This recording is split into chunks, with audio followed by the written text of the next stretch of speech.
the voices that propel us, stories of justice, action, and community. A space where justice meets action and community voices rise. Each episode, we bring you stories from the front lines, changemakers, disruptors, and everyday heroes who are building a more just, equitable, and liberated world. This is more than a podcast. It's a call to listen, learn, and move together.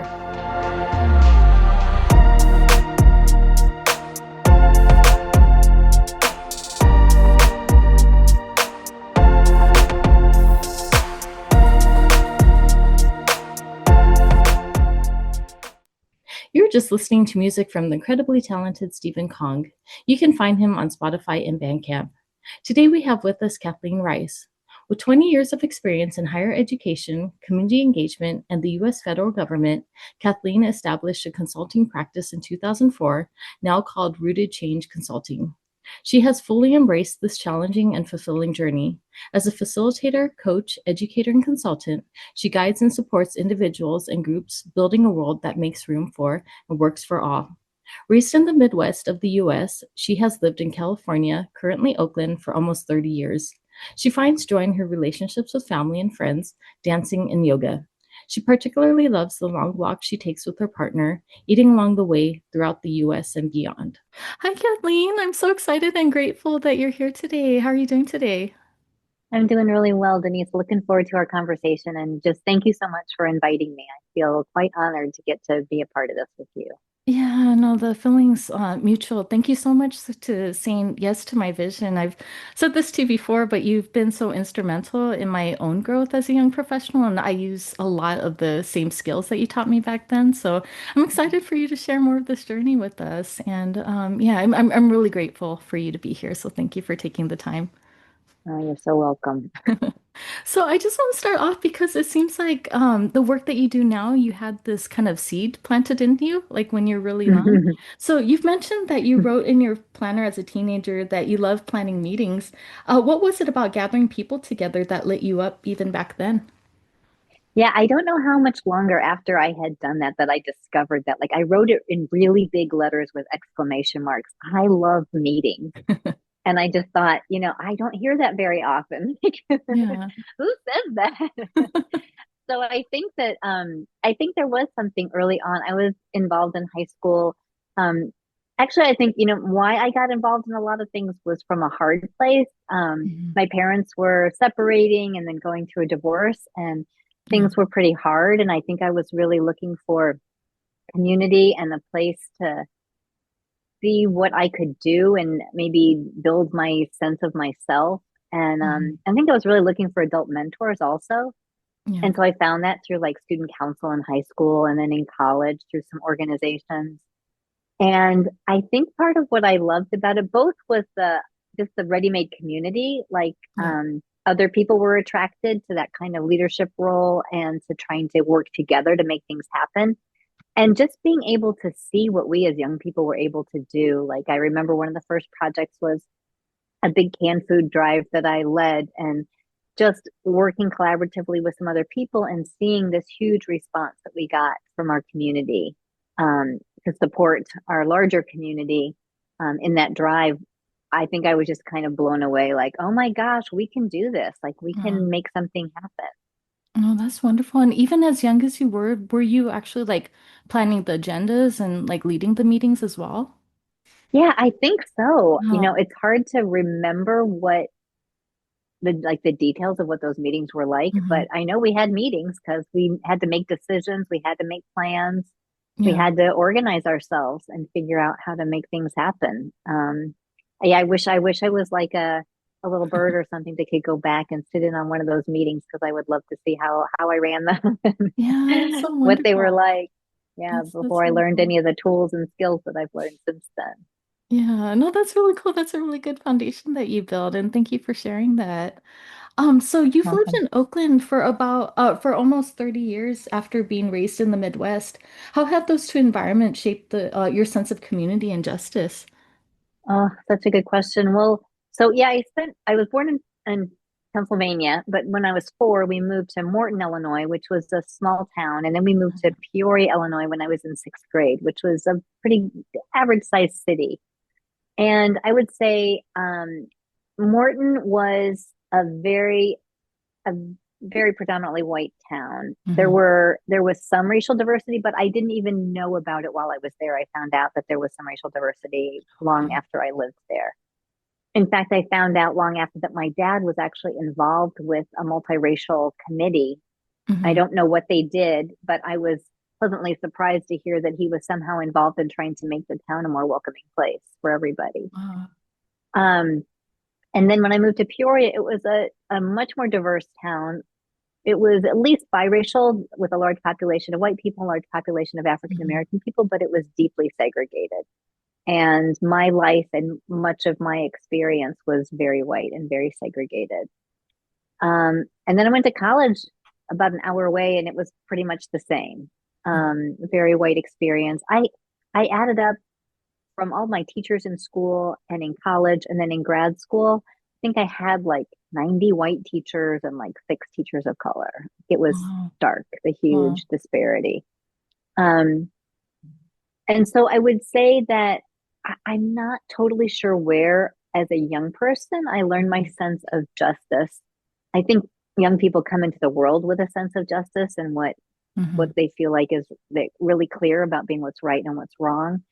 And I think I had some of that, but a lot of that I think came from kind of my Protestant upbringing. Uh-huh. My dad was also Catholic, so I think some of what I learned by the way that he parented me, I think came also from his Catholic tradition and upbringing. But I think that was much more rules oriented. It was like, here's what you're supposed to do. So a lot of it was like Hmm. to assimilate and keep the system going the way it is. Here's what all the rules are, and you Hmm. need to make sure you follow the rules and stay within the rules. So I also became kind of a bit of a rule enforcer, Okay. uh, um, which yeah feels a little embarrassing to admit. Oh, no, that's I cool. think I found some safety in the structure of rules and the dependability that I didn't have to like make decisions for myself.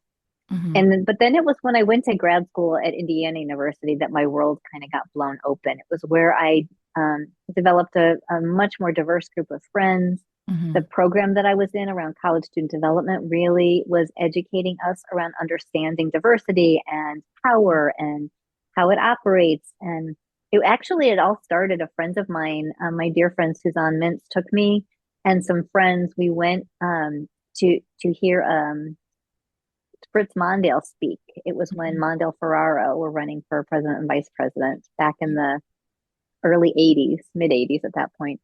And she just said, okay, we're going. And I didn't know anything. I was largely apolitical, but just kind of followed in my parents' footsteps. And then by the end of the car ride there, the time at the rally and the car ride back, I had a whole different worldview. Literally, it was like Hmm. 48 hours. And she just exposed me to things I had never been exposed to before.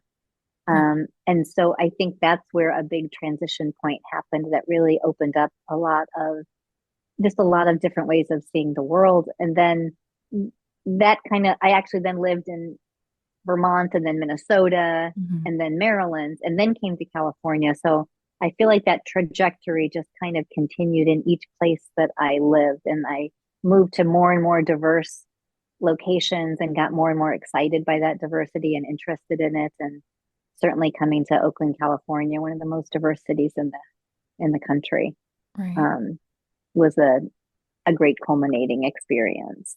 Yeah. No, that's really cool. How was that transition for you to like move into the Bay Area? I went to a conference back in the maybe mid 90s in Okay. San Francisco. And I just fell in love with the city and its beauty and how interesting and thriving it was. Yeah. And I thought, I had always wanted to live like in Maryland or outside Washington, D.C. I had wanted to live in Minneapolis. So I kind of had gotten to experience some of those places. Hmm. And San Francisco area was one of the ones I thought it was like how you have like a reach college that you apply for, a Uh-huh. place you don't maybe quite think you'll get into, but Yeah. it's worth a try. Like San Francisco was like my reach city. Like Oh, okay. I didn't think I could quite, for some reason, I think the Bay Area just felt so big Right. compared to what I was used to. And so I wasn't sure that I would do well out here, but I moved to Monterey first and worked at Cal State Monterey Bay for 4 years, which Hmm. I absolutely loved. in many ways. And then I don't know, it just felt like an easier transition then to come up to the Bay Area. And that's when I Uh-huh. came to work for the Corporation for National and Community Service. I got the job and I moved into to Oakland. So the transition actually, even though I'm trying to think, I don't think I knew anybody here at that time. I did Okay. have my very good friend, who's also a good friend of yours, Bettina, Yes. who was from San Francisco, and actually I think probably was coming back around the same time from Monterey. Okay. So Bettina may have been the only person that I knew here. So Okay. I'm kind of surprised when I look back on it that it was such a smooth transition. That's cool. No, that's really cool to hear that journey for you. And that's a perfect segue into what I wanted to talk about next. So, we met through AmeriCorps, just when I was an AmeriCorps member with Public Allies, just figuring out the nonprofit sector and, figuring out how to be, professional in the working world. And you like did so much to help me learn like the tools and about like social justice and everything. So yeah, I'd love to talk with you just about the impact of AmeriCorps. So, what do you see as AmeriCorps' greatest impact? So this can be both for the communities that are served as well as the people in the program who are serving. Yeah, I kind of view AmeriCorps as everyone's serving and everyone's being served. Like Hmm. there's ideally this really reciprocal relationship. And that the core of AmeriCorps really is the relationship building that happens. Yeah. And often across differences in lots of various ways, but it's also just I value that it's a way of saying I'm here with you, I'm here Hmm. for you. Um, because I think that's how a lot of the programs are set up is to have advocates, to have support, to have resources available, which we all need at various Hmm. points in our lives. And I think AmeriCorps does a really wonderful job of matching people who need each other with one another. Right. I think that there are things that the members want and need to learn, or there are things that the community members want and need to learn or experience. And finding one another and doing that work together can just be so powerful and transformative. Yeah, no, I think that's cool. And I think that's something that I really appreciated when I was in AmeriCorps too, especially when it came to recruitment, that we deliberately focused on recruiting people from the community to serve the community so that we can help to build like homegrown leadership versus like pulling in someone who wants to come to the Bay Area because it's fun and serve, for 11 months and then just leave. But we really wanted to like make that impact on people living in the community to serve their communities. And I thought that was really cool that they focused on that though. Yeah, and there's such a richness, when you're engaged in the community where you live that you have a lot of the relationships already. You Right. know the cultural ways of being, you know the brokers, you know how to make things happen. There's just such a great knowledge base and skill base, I think, when people can serve in their own communities. Yeah, no, definitely. And what lessons from your time in national service still guide how you show up today as a facilitator and a coach? Well, so I worked for the National Service Leadership Institute, which Mhm. provided leadership trainings around the country, both for people in like directors of AmeriCorps and Learn and Serve and senior corps programs. And then there was another program for people who were program managers and program directors, et cetera. Um, and I got to work with this pool of amazing consultants who I learned so much from. And I definitely think those relationships and the things I learned from, Dave Nakashima and Shoshana Mhm. Kogan and Karen Garland Ray, Donna Fowler and Scott Adams and Jackie Crevenar and so many other people have definitely stayed with me. I think a lot of my facilitative ways of being, Mhm. I learned from that crew. They taught me a lot about the role of the facilitator and really being able to facilitate with love and Yeah, strength and wisdom in a way that supports the group to access their love and strength and wisdom. yeah, Um, and to really help them kind of cultivate and harness that wisdom and organize it and structure it in a way that it can really be used in a broader, bigger way to really make the kind of impact that they want to make. yeah. No, I think that's really cool. And I think like leading from heart, I think that like resonates with a lot of people. I think yeah, just being able to connect with people. I think you draw in more people, and yeah, I think that's beautiful work that you do. So, I think the other big lesson that I got when I look at kind of who I was when I was teaching at Cal State Monterey Bay, Mhm. and then when I came and worked with the corporation, I had a fire in me around social justice and equity and inclusion and racial justice and ending oppression and ending sexism and classism and racism, etc. And I'm really proud of that fire. And at the same time, I didn't have a lot of role models for what to do with Yeah. that, how to really use it, and how to use it in a way that can connect with people and reach people. And I did get a lot of feedback that I was connecting with a lot of people in that work. Hmm. But um, I also discovered that some people were having a really hard time with me. And in particular, I think it was a lot of other white people who were having a hard time with Mm. kind of Interesting. the shame and blame approach that I was using. Because I think I felt so much embarrassment and shame about the history of, Mhm. my own history, my family, my ancestors, and other white people, and the the roles that we played, often unintentionally, but probably also intentionally, at times and in places.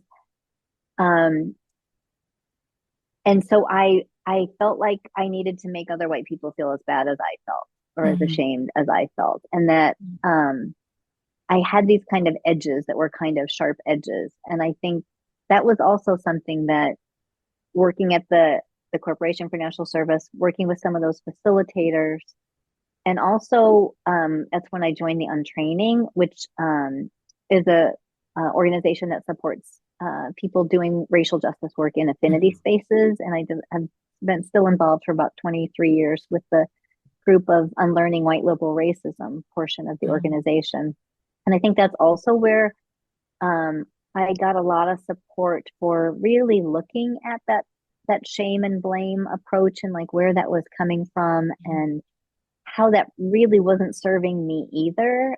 Yeah. Um, and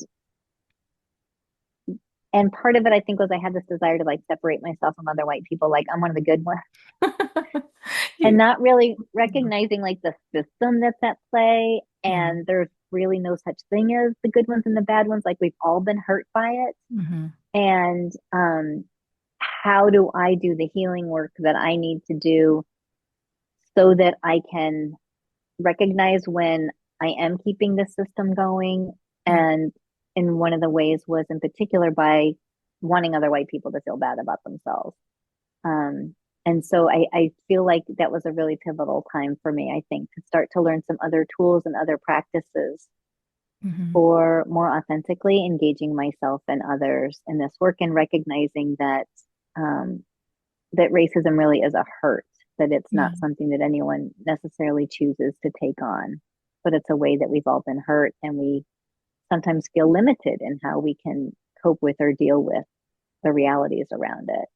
Yeah. No, totally. And I feel like Um, yeah, it's uncomfortable, I think, to like acknowledge and address our own privileges. I think even myself too, like thinking of in what places, like acknowledging that, yeah, there are places where I have discrimination or prejudice against me, but there's also like places in my life that I'm also like privileged though. I'm thinking of like, I'm able-bodied and just learning about like the disability rights and everything. And yeah, I think it's like uncomfortable to like address those and like push them head on. And I could see like how you get that pushback for that. But what kind of messages did you find was like resonating with folks when you were like pushing back, especially when it comes to, like white privilege or, issues like that? Well, it's interesting. You mentioned white privilege in particular. Mhm. So I heard Peggy McIntosh speak in like 1988, right when her first article about unpacking the invisible knapsack, Mhm. and she used the term white privilege. I heard her speak with another one of my mentors, Nadine Cruz, at the University of Minnesota, and it blew my world open. It was so Mhm. powerful. I had never thought about the disparities. I had never thought that I had a different way of seeing the world, or that I might have different lenses than my friends of Mhm. color might have. um, and so then I started doing research. My doctoral dissertation was on multicultural education. Mhm. Um, I started teaching about white privilege when I was at Cal State Monterey Bay. I was teaching about various different aspects of privilege. And then I'll say I met Nancy Luna Jimenez from the Luna Jimenez Institute for Social Transformation, who Hmm. does really deep healing work around systemic oppression. And she's the first person that I heard say, I don't use the language of privilege. Oh, okay. And I was like shocked. Like you don't like Yeah. everybody does.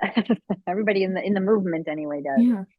And she has a whole big teaching about it, which I can't do now. But I think that one of the things that was so powerful was um, she said something to the effect of we what if we called the things that we often call privileges human rights?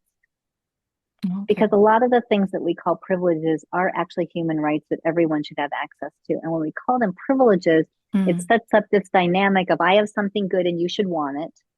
This Okay. is like the right way to be, and so we should just figure out how the group that's being targeted gets Mhm. those privileges, which sometimes those privileges are not good for any of us. Like the privilege to feel superior, like that's damaging to all of our humanity.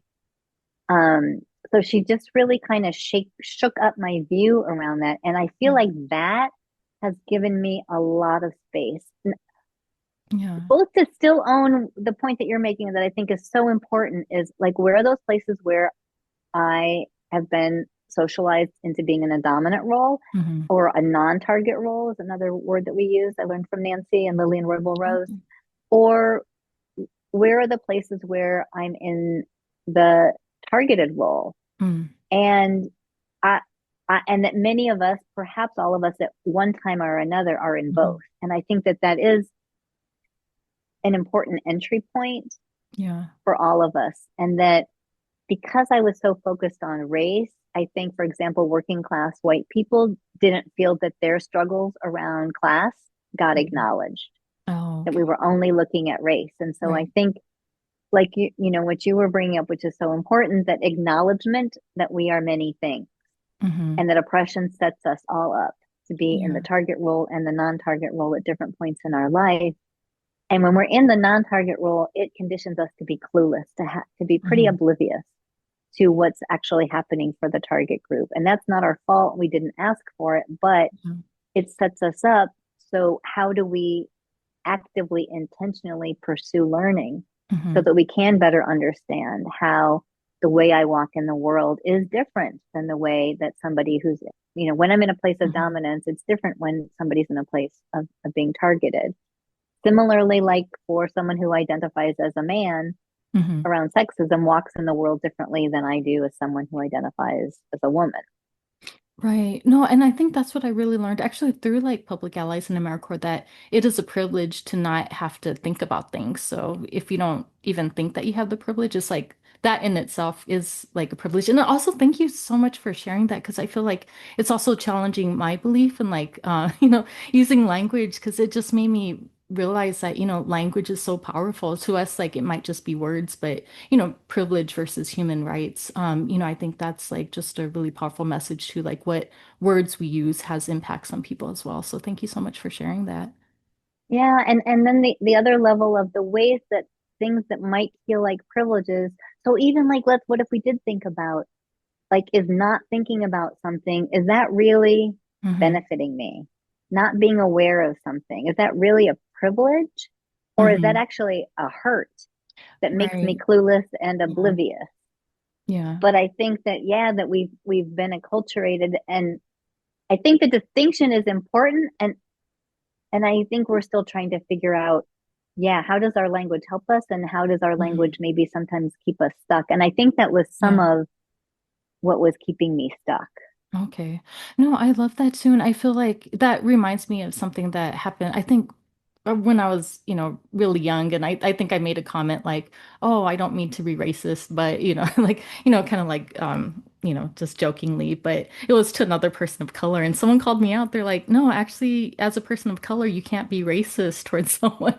And then they're like, you can't be prejudiced. You can't be racist. And then learning in college, like, racism is power plus privilege, I think. What's that it? And then yeah, so That like is one I didn't really definition, yeah. yeah, I didn't realize that, it's I use the word being racist as like being prejudiced or, we were just joking anyway, though. But that was my moment of like, oh, okay, I get it. I didn't know that we can't, like yeah, we don't have power over the person, so we can't like be racist towards each other as people of color.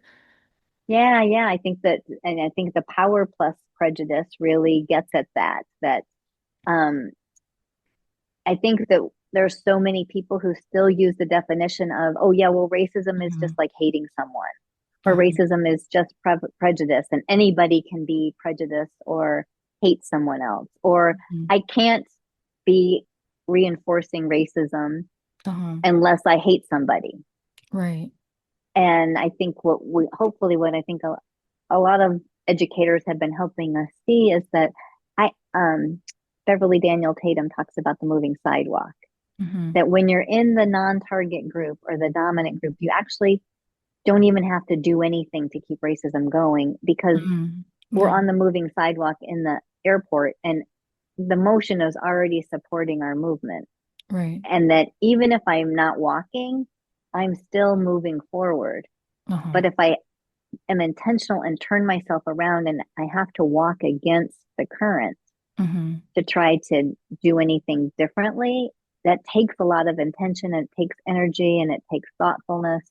Yeah. And we still don't have a whole lot of role models to show us how to do that. Right. And I think that that can be challenging. But that metaphor really helped me see that because I think at first I was like, well, I'm not doing anything to hurt anybody. Hmm. Yeah. And then the metaphor helped me notice that, well, actually, I don't have to be doing anything to still be keeping the system of whiteness going. Yeah, no, thank you for sharing that. And something that I really love that you do is like you uplift like organizations and individuals for like leadership. Mm. Have you noticed any barriers that either organizations or individuals face that like prevent them from reaching their like full leadership potentials? Yeah, I mean, I can think of my own. Uh-huh, yeah, I I'd like to think share. self-doubt, I think so many things that are the results of oppression, you Mm-hmm. know, the ways as young people that the messages that we give young people that you're not significant, you don't know any better yet. Um, I think I internalized a lot of those messages as a young person. And also, I think as a girl, you're not strong, you're not Mm-hmm. capable, you're not as smart as. Even if those things weren't said overtly and directly, there were so many things Mm-hmm. around me that kind of sent those messages. And so I internalized a lot of that. Yeah. Um, and I think that does limit my leadership. I get scared a lot. Um, I'm afraid to take a risk. I can Mm-hmm. be afraid to upset somebody because as a girl, I was taught you're supposed to, I think a white girl in particular, you're supposed to smooth things over so things don't get too out of Mm-hmm. control or you're supposed to be the relationship tender and make sure that everybody's okay. And so I think a lot of all those messages of like any of us are Mm-hmm. the shoulds, how we're supposed to be, Mm-hmm. um, definitely have limited me and I think probably limit a lot of other people. And Mm-hmm. they can be beliefs that just we feel like they're just facts. And then sometimes somebody will say, so is it possible that that's a belief? Uh-huh. And I'll be like, oh, I was treating it as if it were just Right. a fact and Right. true. Um, yeah, so things like, um, I've been writing in my newsletter recently about trying to find my voice at age Mm-hmm. 63, almost 64. Because I've been so accommodating, I think, and wanting to support other people's voices Uh-huh. that I haven't done the work to really find my own. And it felt safer to just bring out their voices than to Mm-hmm. put my own out there. That felt more vulnerable. And I was maybe more potential to be attacked for my ideas or to be disagreed with, or that I would then be uncomfortable and I would have to defend my ideas or defend Mm-hmm. myself. So it seemed much easier to, well, I'll just be a facilitator to bring out everybody else's voices. Yeah. Um, so I think there were some beliefs there that if I put my own voice out there, I will get attacked. Even though I wasn't like really Mhm. consciously thinking that, I think Yeah. it was very subconscious. And so I did things to try to keep myself safe so that I wouldn't um, feel like I was under attack. Right, right. No, thank you for sharing that. And I really appreciate you sharing that journey too. And yeah, I've mentioned to you too, by you sharing your journey, I think it really helped me like in my own journey as well. Even with like this podcast has been an idea that I've had for a long time. I'm like, I don't know, should I put myself out there? I don't think will people even care. But I think what I've just learned is sometimes just put yourself out there because I feel like if I do, like then I'll learn versus like not doing it all and like still staying at the same spot. So no, I really appreciate your courageousness in Yeah. sharing your story. Well, I think it's, yeah, really important to not underestimate what you have taken on to offer a podcast out in the world. I think that takes an enormous amount of courage. And sometimes it also takes maybe an enormous amount of fear, but that you're just not letting it take over and Uh-huh. get in your way. You know, like, because Yeah. people will say, like, oh, well, they're fearless. And I think often people look fearless, but Right. most of us still have a lot of fear. Yeah. But sometimes we can figure out how are we going to do things anyway, even when we're terrified, even when we're Yeah. shaking, even when we're trembling. And just the fact that you've taken on this platform, Denise, I think is such an inspiration to me, and I'm sure to all your listeners, which will be growing and growing and Yeah. growing. No, thank you so much for your kind words too. And this means a lot too for you being a part of my journey. So yeah, I'd like to talk more about like people describe your style as deep radical listening. So what does that actually look like in practice? And have you ever had to practice this in like room full of like tension or disagreement? Uh, well, like in my family, Uh-huh. yes, in work, in lots of arenas. Um, Yeah, I think this is one of those things that I built this skill as a listener out of a place of hurt. Hmm. Um, I don't know if you've heard the statistic of every young person needs at least seven adults in their life on a regular basis to get Right. sufficiently listened to. I learned that from Nancy Linehan also.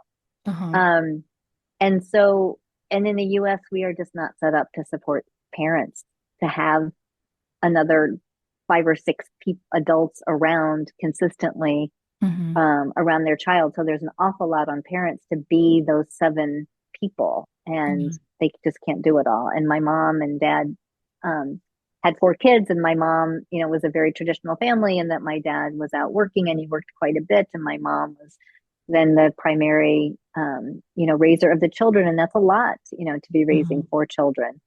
Um, and so I think it was probably hard for all of us to get sufficiently listened to. At no fault of my parents, again, because of the ways that they were set up.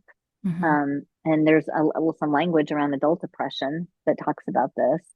Yeah. And so I think I wanted other people to feel more listened to than I did. So I think that's Uh-huh. part of how I developed this pattern of listening a lot. And I also think I liked asking other people questions. I was curious about their lives and how they figure stuff out and what challenges they're having. And so I would ask them a lot of questions, and then I wouldn't share of myself. Uh-huh. And I mean, I think sometimes I still fall into this trap, but I'm trying to interrupt it a lot more often. Um, and so then even at the end, sometimes they would say, well, I feel like I talked the whole time. And I'm like, inside, I'm thinking, that is great. Like, I didn't have to put myself out there. I didn't have to take Right. a risk. I didn't have to be vulnerable. Like, you did all that work. Great. Yeah. Um, and so I think that, um, so I developed some good, in Hmm. quotes, listening skills that have been really useful, like a real deep curiosity, Yeah. an ability to ask, I think, some pretty thought-provoking questions, um, an ability to listen for where people might be getting stuck, where people might have beliefs that are in their way, that sometimes when it's ourselves, we can't hear ourselves. Hmm. And so that's like why I wanted to get a coaching certification, because I wanted to have a kind of a more formalized opportunity to engage in people in a way where I could ask them questions to help them discover their own answers and hear their own wisdom. Uh-huh. Um, and so now I'm trying my radical listening to be as present and attentive, as thought provoking. as listening for what's underneath and what's not being said, but also recognizing that that there may be also a place for me to offer of myself. Where am I struggling? What's hard for me? Where do I get stuck? What Yeah. are my questions? How could I utilize the attention of someone else? Because Mm. another belief, that I learned from Nancy, and also a lot of this is from reevaluation counseling, which I'm also been involved with that community for a while. Um, is this belief that we become better listeners by getting listened to. So often we Mhm. think it's like, oh, I need to go to another workshop on listening techniques. And not to say that those aren't valuable, Yeah. but if we're not sufficiently listened to, we won't have the attention that we need to listen to somebody else. I'll be having these thoughts in my head like, you think you got problems, let me tell you, well, here's what's going on with me that nobody's listening to. Yeah. So I have to make sure I'm sufficiently listened to so that I can be there with others. So I'm trying to bring to that radical listening uh, more equity and more vulnerability and more courage on my part. Yeah. Okay, thank you for sharing. That's so beautiful. And is there a moment in your consulting or facilitation work that felt like a real turning point where you witnessed collective courage or transformation? Yeah, I would say one of my most proud moments was when I was teaching at Cal State Monterey Bay, and I was Mhm. responsible for a requirement all incoming students had to fulfill where they would be involved with the community as part of a class. Um, and that was part of their general education requirements. And we felt it was important. I was working at the Service Learning Institute and that Marion Penn created. And we brought together faculty, community partners, so people working in community-based organizations, Mhm. sometimes also community members who were utilizing the services, and often were also in leadership roles, community leadership roles in those organizations, and students. And together, we identified what are the learning outcomes that are most important for this requirement that students be able, what do we want them to be able to demonstrate that they can do? Mm. And it was over the course of a year, we had a whole series of meetings where different parts of those partners were coming together and having discussions and trying to articulate what those learning outcomes could be. We had a big retreat of all those different stakeholders together in the room together. And what I was most proud of is that we made sure that they all got paid the same for participating. Oh, okay. So they all got paid the faculty rate rather than the faculty would have been paid the highest, and then maybe the Mhm. community partners, and then the students probably would have been paid the least if we had used like the traditional model. But we made Okay. sure that everybody was paid at the faculty rate. And what they came up with was that they wanted us to be preparing students to be self reflective, culturally aware, and responsive community participants through reciprocal service and learning. Like I can still remember that because that is, and then I taught many classes that were teaching to those specific learning outcomes. They were kind of broken into 4 different categories. Yeah. And I'm still in touch with a lot of the students that were in that class with me. Many of them went on to service learning leadership positions at the university and have gone Mm. on to amazing roles in higher education, in community based organizations, in the law profession, in business. And they're taking that work that we did together and really building on it in the organizations that Yeah. they're in now. Oh, So I that's would so say that's cool. probably one of my most proud professional That's wonderful. moments. And in part because it was so collaborative. Like I Yeah. clearly did not do it by myself. I was called to kind of lead and coordinate that process, but there was a lot of leadership amongst all Mm. those stakeholders. Yeah, no, I love that. And I actually goes into my question. So, how do you define community in your own life, and how has that definition evolved over time? Mm, I have to be honest, like I'm not sure that I think about that very often and Hmm. very intentionally. Okay. Um, but what I would say is, I kind of think about like who are my people, Uh-huh. and my people, which could also be my community, can look different in lots of different places. Uh-huh. Um, it's both, geographically, I Uh-huh. definitely feel a part of the Oakland community. I am feeling more and more a part of my neighborhood, my Okay. Laurel/Redwood Heights community in Oakland. Although I also notice There's some ways, there's some complicated things that come across the listservs that are hard to navigate. And so I also notice sometimes I try to separate myself from my community and I need to Mm, remember like I'm a part of it, whether or not I right. agree with people, I'm still a part of it. Yeah. Um, and I think because my work, because I lived all in so many different parts of the country, I have still have community in all those places. I have relationships that really matter to me. And because my work has brought me to travel to different parts of the country, and I work with a lot of consultants who either have moved or live in different parts of the country. I feel like my community is all over the place. I Mhm. definitely feel like higher ed is part of my community. I loved college, and that's part of why I wanted a career in college Mhm. student development because I wanted to stay in a university environment. I also, I think, just feel like I resonate with people who have a hunger and thirst for learning. I Yeah. have a just so much desire to constantly be learning. And I've just recently Yeah. gone through like a whole bunch more workshops and trainings. And a lot of my friends are retiring. And then they hear that I'm going to get a coaching certification. And they're like, Mhm.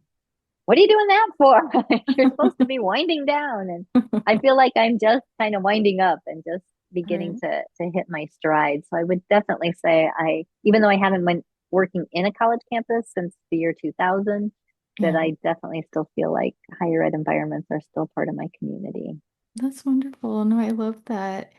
And just thinking about in moments when work feels heavy, what grounds you or brings you back to joy?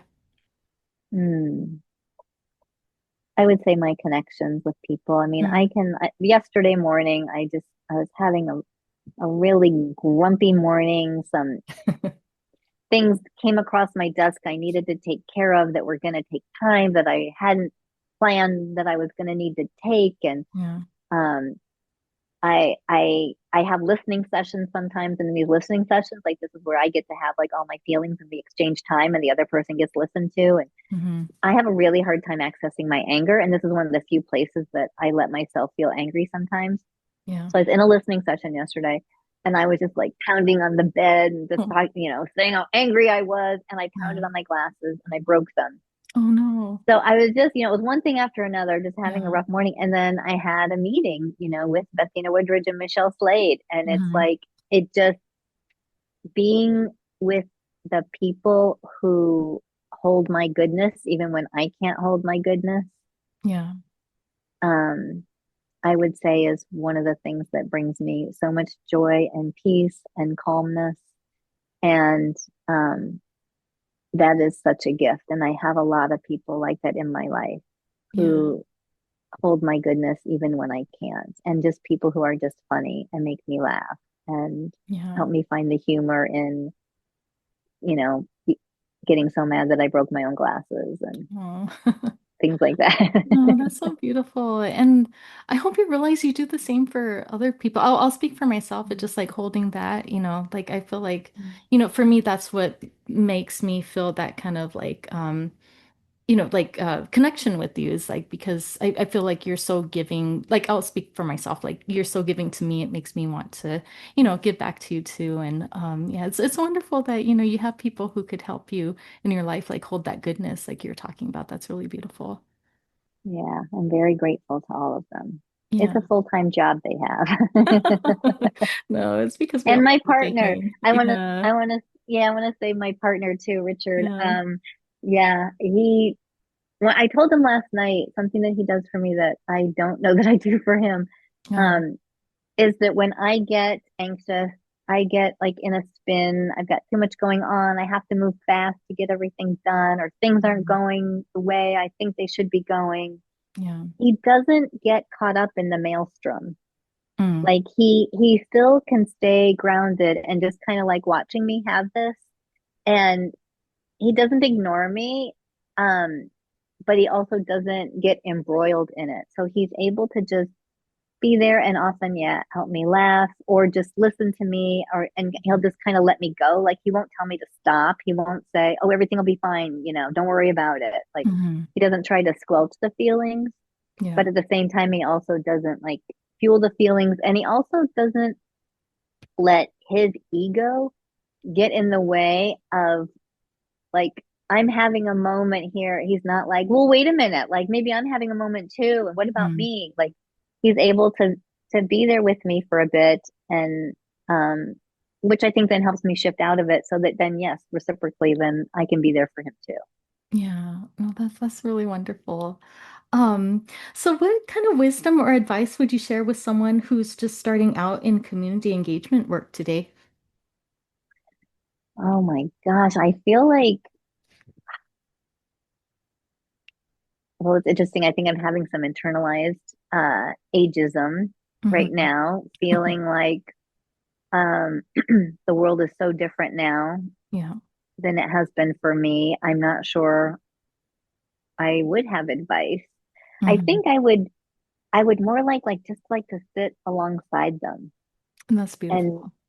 just yeah, ask them like, Yeah. why is this important to you? What matters to you? What's drawing you to this work? What is it that you're wanting to see be different in the world? And how will that impact you? Yeah. And I'd love to just hear all their thoughts. I have a feeling like the ways that humans evolve, like the conversations now, when I started teaching the untraining, or even when I started teaching at Monterey Bay, Hmm. this is like 30 years ago now, the conversations around race and around oppression are really different than they were back then. And Okay. so younger people coming up, this is a generalization, Hmm. but ones who've been exposed to this learning are able to talk about it in ways that I never had Oh, any wow. idea of when I was in my early 20s, for Yeah. example.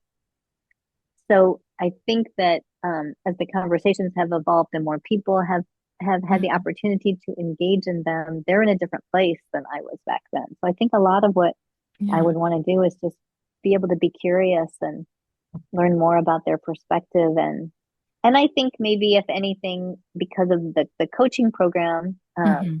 the Blooming Willow coaching program that I went through to put in a plug for them, taught me is just how to pause and just Right. be present with them and give them space and know that they have and know everything they need to know. They might just benefit from support, some support to help Yeah. access it. Yeah.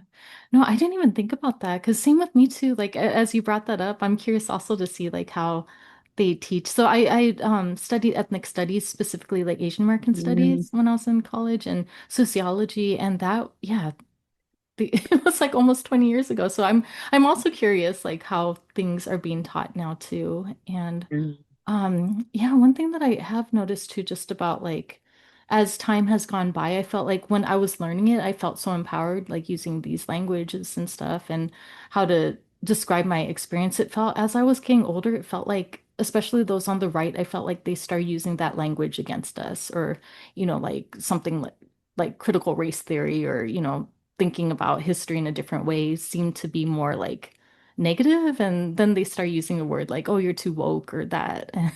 And I feel like they just started using like what was once empowering for me, like in, yeah, just mm. more negative light. Yeah, I think that fear causes us Right. to do a lot of things that probably don't serve us very well or serve each other very well. And Uh-huh. so I wish we could, and I'm saying this to myself too, just find, like, I have people in my life who I absolutely love, who we see the world extremely differently. And Hmm. I can get really worked up and triggered and restimulated around things that they say. And I'm working so hard to slow down my reactivity and find ways to still be true to who I am, um, but also be more curious about who they are and how they got Hmm. there. Because I think there's some, I don't know, maybe I'm looking for the secret, and maybe there's not like like one secret that's going to unlock Hmm. this big divide that we're experiencing in our country right now. But I do believe that relationship and connection and trust and love um, really can help us figure out where we can still connect. Uh-huh. Like I have a group of friends from college who I absolutely adore, and I think my sense is we have a whole range of political perspectives, Hmm. and we're still able to love each other. Um, That's wonderful. it, yeah, it can be Yeah. complicated and tricky sometimes, but there's Yeah. still a lot of love there. Yeah, no, definitely. Actually, that's like a goal that I have for this podcast too. I don't want people to see like, oh, this is just like for activists or people on the left, like Democrats, whatever. Like it's just like, no, I want people to see that you can make a difference in your community and it shouldn't be like a political divide. Like, I feel like all of us want to create like a better world together, or not all of us, maybe like I would say a lot of people probably want to create a better world, but like not using terminology because I feel like when used terminology, sometimes even like social justice or those kind of things, it might kind of turn people off. But I want people to see Yeah. that no, you can make a difference. That's why I want to invite people who like being involved in their community different ways, like regardless of what political affiliation they might have. Yeah, I'm with you on that. I really believe we can create a world that works for everybody. I really hold that belief. Yeah. Yeah. I'm not sure how we make that happen, but I am trying to do the, one step at a Mhm. time to move toward that. And I think certainly having conversations like this, I think is one way. Yeah. Yeah. I hope so. Yeah, and then just I'd love to use your term like rooted change. So if you had to name one rooted change you hope to see in the world in the next decade, what do you think that would be? Um, I think, yeah, finding more love for ourselves. Rita Shimon, one of the founders of the Untraining, says, that when we love ourselves so much, that love can change the world. Hmm. And I really believe that. So I would love to see more capacity for us to love ourselves, which then therefore can translate to loving each other. Hmm. More understanding, more willingness for me, like more willingness to let go. Like there's a lot of things I can just hold on tightly to. Finding my capacity for a bit more expansiveness, like to be Hmm. able to let go of some things. Um, yeah. But mainly, I think what I really want to see is more love, more self-love and more love for Yeah. each other. Yeah. And I think, Yeah. I think it was beautiful, like what you were saying before too. Like I think people just need to be listened to. And then they could start listening to each other. Yeah, I feel like there's just so much just conflict and people just not listening to each other. But yeah, I love how you talk about like radical listening and love all the work that you do. And it's wonderful. And thank you for the gift that you are to this world. Thank you, Yeah. Denise. Yeah. Back at you. Thank you so much. I had a really, really wonderful time talking with you, and thank you again for your time. And before we wrap up this conversation, where can people find you if they'd like to connect with you? Well, let's see. So Kathleen Rice, I Mhm. am on LinkedIn. If you do Rooted Change Consulting, you'll probably find it. I have a website, rootedchangeconsulting.com. I'm on Instagram, but that's a little trickier to find me. And on Facebook, Kathleen Okay. Rice in Oakland, California. Okay. Well, wonderful. Thank you again, Kathleen, and I hope that you have a good rest of your day. Thank you, Denise. Okay. You too.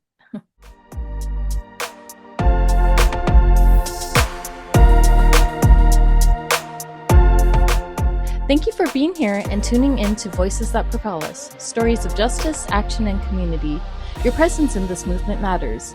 If today's conversation moved you, share it, talk about it, and keep the work going. Together, we're not just imagining change, we're making it. Until next time, stay bold, stay grounded, and stay in the fight.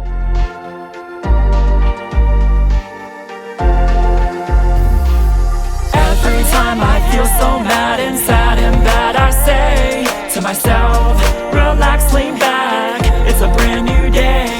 And every time I feel so down that a friend